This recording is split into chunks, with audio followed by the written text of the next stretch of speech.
Dagol! Tita! Tanya! Chinita! Sino? Ako?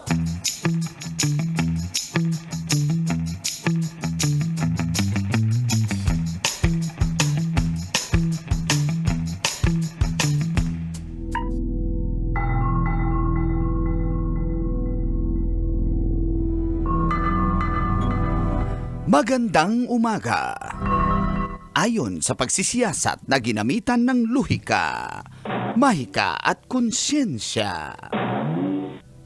Ako po si Manggas at ito ang Siko.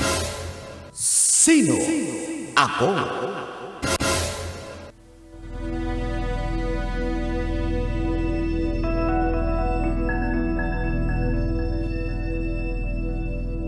Naging usap-usapan ngayon, hindi lang mga artista, pati na ang mga vlogger na naghain ng Certificate of Candidacy. Isa na nga ang isang vlogger na hindi na lang natin pangalanan, pero may parisan. Basic. Sinasabing, noong kasagsagan ng kasikatan, sikat overload ang nasabing vlogger. At hindi na ito basta-basta nagpapapicture dahil busy raw ito sa kanyang parisan. Pero kung mabibigat na artista o vlogger ang lumalapit at nakikipag-collab, ay agad itong pumapayag. At ngayong nag-file ito ng COC, siya na mismo ang nag-picture-picture at lumalapit sa mga netizens. At nagkukusa na siyang sumali sa mga aktibidad ng komunidad. Pati na ang pag-zumba ay sinalihan na niya.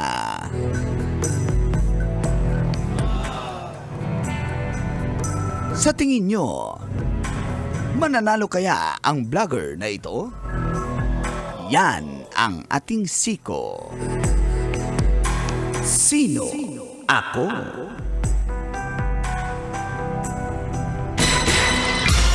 Sino? Ako? Kailangan pa bang i-memorize yan?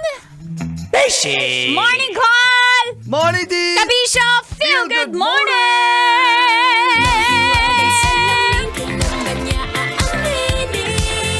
Payday karon October 15, Tuesday, sweldo day. Sa oras na 7:31 ay kasama niyo na ang cool na angkol. Tumatakbong.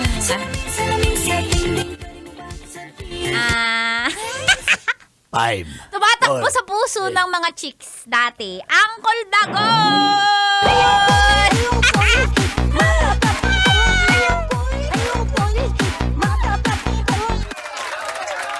Kasama pambansang tita. At hindi lang siya ang dahilan kung bakit ka nanonood ng radyo. Marami na sila. Alam, Marsa, iniinis ka ba? Tanya Chinita! My chinita, girl, my chinita, girl. Dagan salamat! Morning, Mangkanor, Morning. Mangkanor, Mangkanor! Good morning. Mangkanor. Ulit! Hoy, good morning sa mga suki natin dyan. True. Nag-iisip na sila, sino ba iboboto natin? At kanino ba tayo makikinabang ng husto? Kasi nung sa listahan ng mga nag-file ng Certificate of Candidacy, aabot ang halos 100 tits, combination ng artista at vloggers na yan. And public personalities, Yun, mga na ganyan. gustong tumakbo sa eleksyon. Eto na nga, yung mga hindi nagpaparamdam dati, naging masungit.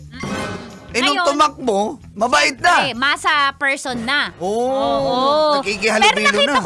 nakita ko yan, napansin ko din yan na Oo. Hindi ko siya sinusundan pero trending kasi siya laging na pag nagse-selfie sa kanya, nonchalant lang siya. Hindi nasa maganda- pake. Oo, nakaganon lang siya. Parang naiinis siya sa mga nagpapapicture. Kasi nga naistorbo yung negosyo Oo, niya. oo. Tapos, So ngayon, siya na yung nagvo-volunteer humawak pa ng cellphone oo, for nagpapicture. groupie. And nakita ko din na namimigay na siya ng libreng pagkain. Oo, kasi... Namimigay na siya. And I think mananalo call. Why? Ang Pilipino, ang dali naman kasing ano yan mabudol. Pag laging namimigay, ang taas ng recall. Yun lang. Kanya-kanya naman tayong kanya-kanya naman tayong karapatan. So, just exercise your rights to vote and vote wisely. Oo. Kung ano ba talaga, pag nakakatulong ba talaga yan o nagpakitang tao lang. No, mapapansin naman natin yan, mga kabisyo, kung pakitang tao lang ba, dili plastic ba? Kaso kung alam natin na sa politics talaga, mahirap ma-distinguish kung sino yung pakitang tao. Matalino na yung Pero mga tao ang ngayon. Pilipino kasi nga, ang daling mabudol. Basta namimigay, ang daming hate si ganito, si ganyan. Pero Tatanggap siya yung pa rin. namimigay eh. Tatanggapin yung, pa rin. yung totoo kasi parang hindi naman namin maramdaman eh. Ito na lang. Sabi ko nga, matuto na tayo at maging marunong na tayo dahil hindi porket sikat ka, vlogger ka, makakatulong ka na or kaya mo nang gampanan yung trabaho mo kasi ibang-iba ang trabaho mo sa paglilingkod sa bayan at sa pagbablog. Diba? Kung vlogger ka man. No? Nung magpa-politiko ka, iba na yan. Ibang usapan na po yan. Dapat marami kang alam dyan. Lalo na sa batas. Paano ka magpapatupad kung ikaw mismo hindi ka marunong? Kaya yung iba, Tits, ang ginagawa, nag-aaral muna sila para may makuha silang Merong mga kaalaman. tumatakbo din naman, napansin ko na kahit wala silang background sa politics, sa public service, pag nandun na sila, nagiging effective sila kasi skills din and talent yan eh. Oo. Yung mga talentado talaga sa public service kahit wala silang background educationally. Oh. Tsaka yung pagiging ma-PR nila, Ayan, innate nagagamit. na sa kanila, Yes, oo. inborn na na talagang kahit anong sabihin nila, ang gaan ng feeling ng tao sa kanila. At saka may mga taong parang alam nila agad yung pangangailangan ng ibang tao kahit wala silang background. Oo. Yan yung mga galing, mga bagay na public servant talaga. Oo, talagang, ayan. Sensitive sila sa needs ng mga nasasakupan nila ng mga ibang tao. Yung politiko? Yung vlogger. Daming subscribers? Yung vlogger? Yung politiko? Oh. Para manalo. Yung politiko? Yung vlogger. Sadali. Hi guys! Welcome to the video! Nag-video. Yung vlogger? Sabi ng politiko. Uy, marami nang gumagawa niyan, ha? Politiko na vlogger pa, may mga ganun.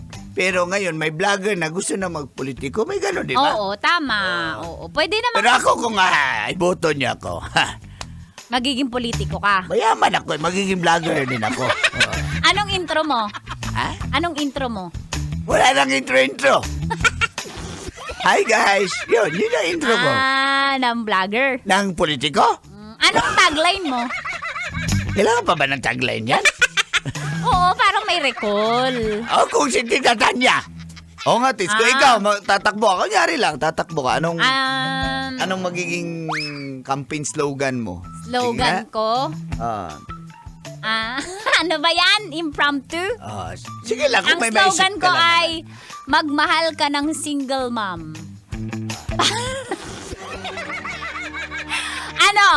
Ang tagline ko ay, kain oras sige, bilis. Anong tagline mo? Sa tita ka na!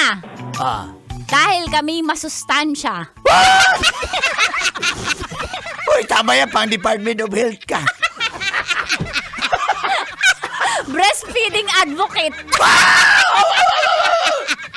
Wala ba sample dyan?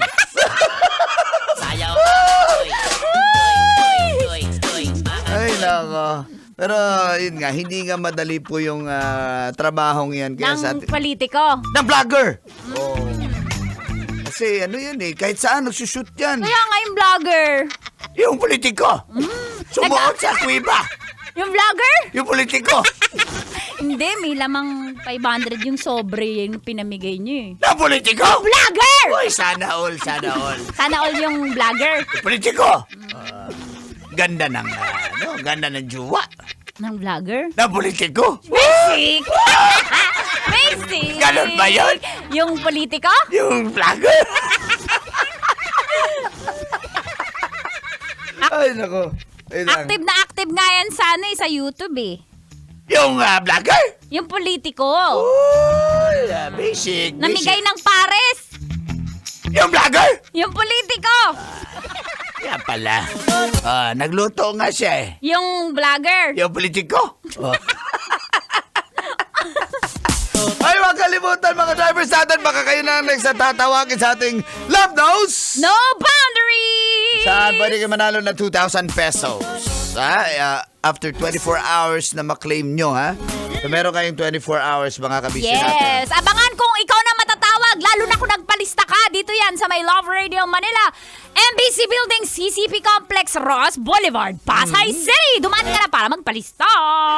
Ayan, maraming salamat mga drivers natin. Patuloy lang ang pakikinig dito lang sa estasyong number 1. Ito po ang 90.7 Love Radio. Kailan pa bang i-memorize yan? Basic! Kailangan pa bang i-memorize yan? Love Radio. Basic!